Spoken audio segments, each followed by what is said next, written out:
देखती आंखों, सुनते कानों और धड़कते दिलों को एसएन टीवी की तरफ से खुश आमदीद। ये बात तो अब काफी लोग भूल चुके होंगे, मगर 1990 में जापान को अगली सुपर पावर समझा जाता था। उस वक्त बहुत आम ख्याल ये था कि बहुत जल्द जापान अमेरिका को रिप्लेस कर देगा और बिल्कुल उसी तरह पूरी दुनिया की इकोनॉमी को कंट्रोल करेगा जैसे आज चाइना कर रहा है। मगर एक साल बाद यानी 1991 में ऐसा क्या हुआ जिसने जापान को कई साल पीछे धकेल दिया। उस एक साल में ऐसा क्या हुआ जिसे आज तक जापान फेस करता आ रहा है। आज आप जापान की उस डार्क साइड के बारे में जानेंगे जिसे जापान ने अंदर ही अंदर पूरी दुनिया से छुपाए रखा। तो चलिए दोस्तों शुरू करते हैं। ये है जापान, दुनिया की तीसरी सबसे बड़ी और सबसे एडवांस इकोनॉमी, दुनिया का सबसे हेल्दीएस्ट कंट्री जहां 90 साल के लोग आपको आम चलते फिरते नजर आएंगे। Top quality education, zero crime rate और जबरदस्त स्टैंडर्ड ऑफ लिविंग जो जापान को रहने के लिए आइडियल कंट्री बनाते हैं। मगर 1980 में जापान इससे भी बहुत आगे था। उस वक्त अमेरिका में जापान को लेकर काफी परेशानी पाई जाती थी, यहाँ तक कि इस पर पूरी मूवीज बनी थी जैसा कि rising sun, die hard, blade runner वगैरह, जिसमें दिखाया गया कि कैसे जापानीज कॉरपोरेशन पूरे अमेरिका को टेक ओवर कर लेंगी। इस खौफ की वजह थी वो इम्प्रेसिव ग्रोथ जो पिछले कई साल में जापान ने हासिल की थी। जापानी स्टॉक मार्केट बूम कर रही थी, जापान की चीजें पूरी दुनिया पर छाई हुई थी, चाहे वो गाड़ियां हों, इलेक्ट्रॉनिक्स या फिर मेडिकल का सामान। उस वक्त जापान में लोगों को ये पता था कि यूनिवर्सिटी से ग्रेजुएट होते ही उन्हें फौरन नौकरी मिल जाएगी, फिर लाइफ सेट है, क्योंकि जापान में ऑलमोस्ट हर जॉब लाइफ टाइम जॉब होती है। रियल स्टेट ऊपर जा रही थी, स्टॉक मार्केट पीक पर थी, बैंक्स मुसलसल पैसा छाप रहे थे और लोन लेना इतना आसान था कि बैंक्स ये तक नहीं पूछते थे कि आपको लोन चाहिए किस लिए। लेकिन फिर एक दिन ये सारा बबल ब्रस्ट हो गया। 1991 में जापान की स्टॉक मार्केट 43% तक गिर गई,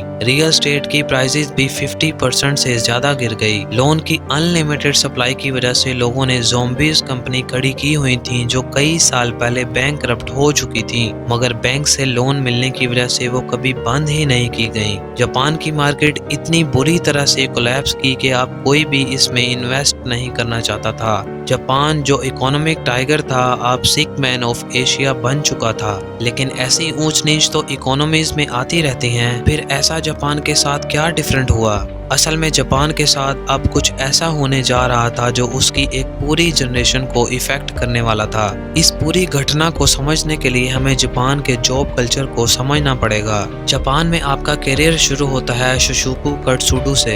ये एक तरह का जॉब हंटिंग प्रोसीजर होता है जिससे हर यूनिवर्सिटी ग्रेजुएट को गुजरना पड़ता है। सारी बड़ी कंपनी सिर्फ फ्रेश ग्रेजुएट को हायर करती है और हर कैंडिडेट को बहुत सारे इंटरव्यूज और स्क्रीनिंग से गुजरना पड़ता है। इस टफ प्रोसीजर को क्लियर करने वाले कैंडिडेट को शुशिन कोयो पॉलिसी के मुताबिक लाइफ टाइम जॉब मिलती है। बेसिकली जापान में आपको जिस कंपनी में भी जॉब मिल जाए फिर आप सारी जिंदगी उसे छोड़ नहीं सकते। ये कोई लॉ नहीं है, लेकिन कल्चर इतना स्ट्रॉन्ग बन चुका है कि जॉब स्विच करने वाले को कोई नौकरी नहीं देता। इसका एक फायदा तो ये होता है कि आपको जॉब सिक्योरिटी मिल जाती है, मतलब आपको टेंशन नहीं होती कि कल को आप निकाले जाओ। मगर दूसरी ही तरफ जॉब मार्केट बहुत सख्त होती है। आप सारी जिंदगी सिर्फ एक कंपनी के साथ गुजारते हो और वो कंपनी जो भी डिसीजन ले आपको मानना पड़ता है। 1990s में भी हायरिंग का यही प्रोसीजर था और ये आज तक चला आ रहा है।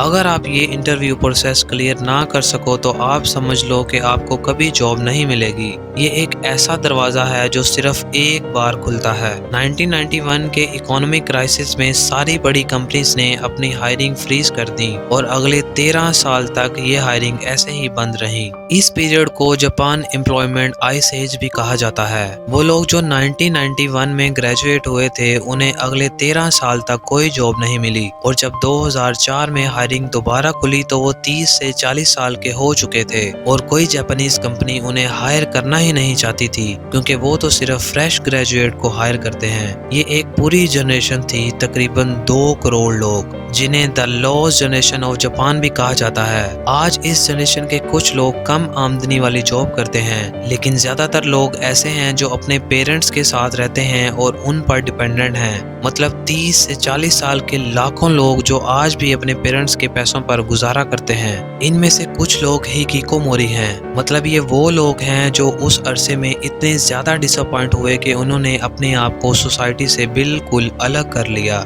ये सारा दिन घर में रहते हैं, पेरेंट्स के पैसों पर गुजारा करते हैं, ना कोई काम करते हैं और ना ही किसी से कोई कांटेक्ट करते हैं। और यहीं से जापान की दूसरी प्रॉब्लम शुरू होती है। जापान दुनिया की उन चंद कंट्रीज में से है जहां के लोगों की उम्रें बहुत लंबी हैं। जापान की 30% आबादी 60 साल से ऊपर है, इसलिए जापान को सुपर एजिंग कंट्री भी कहा जाता है। इस सुपर एजिंग कंट्री की बहुत बड़ी वजह है वो लॉस्ट जनरेशन जिन्होंने फाइनेंशियल स्टेबिलिटी ना होने की वजह से कभी शादी ही नहीं की, और इसी वजह से वो यंग जनरेशन जो उन 2 करोड़ लोगों ने पैदा करनी थी वो दुनिया में आ ही नहीं सकी। सोसाइटी की एक्सपेक्टेशन पूरी ना करने की वजह से आज ये लोग बिल्कुल कट ऑफ होकर रहते हैं। कितने ही लोग सुसाइड कर चुके हैं और कितने ही डिप्रेशन में चले गए हैं। इन लोगों की इस हालत का असर सोसाइटी पर भी है, क्योंकि इन लाखों लोगों को जॉब्स में होना चाहिए था और वो सारा पैसा जो मार्केट में आना चाहिए था वो इन लोगों के ना होने की वजह से कभी नहीं आया। जापान की करंट गवर्नमेंट अब इन लोगों को लेकर काफी सीरियस है और कोशिश कर रही है कि किसी तरह वो इन लोगों को अपने पैरों पर खड़ा कर सके, लेकिन फिलहाल जापानीज गवर्नमेंट को इसमें कोई खास कामयाबी नहीं मिली। और इसकी वजह है वो जॉब कल्चर जिसमें सिर्फ फ्रेश ग्रेजुएट को हायर किया जाता है। हर साल बहुत से लोग जिनको ग्रेजुएट होने के बाद जॉब नहीं मिलती वो इस लॉस्ट जनरेशन में शामिल होते जा रहे हैं। अब जापानीज गवर्नमेंट ये मसला हल कर पाएगी या नहीं, और क्या ये लॉस्ट जनरेशन जापान के डाउनफॉल का सबब बनेगी, ये तो आने वाला वक्त ही बताएगा।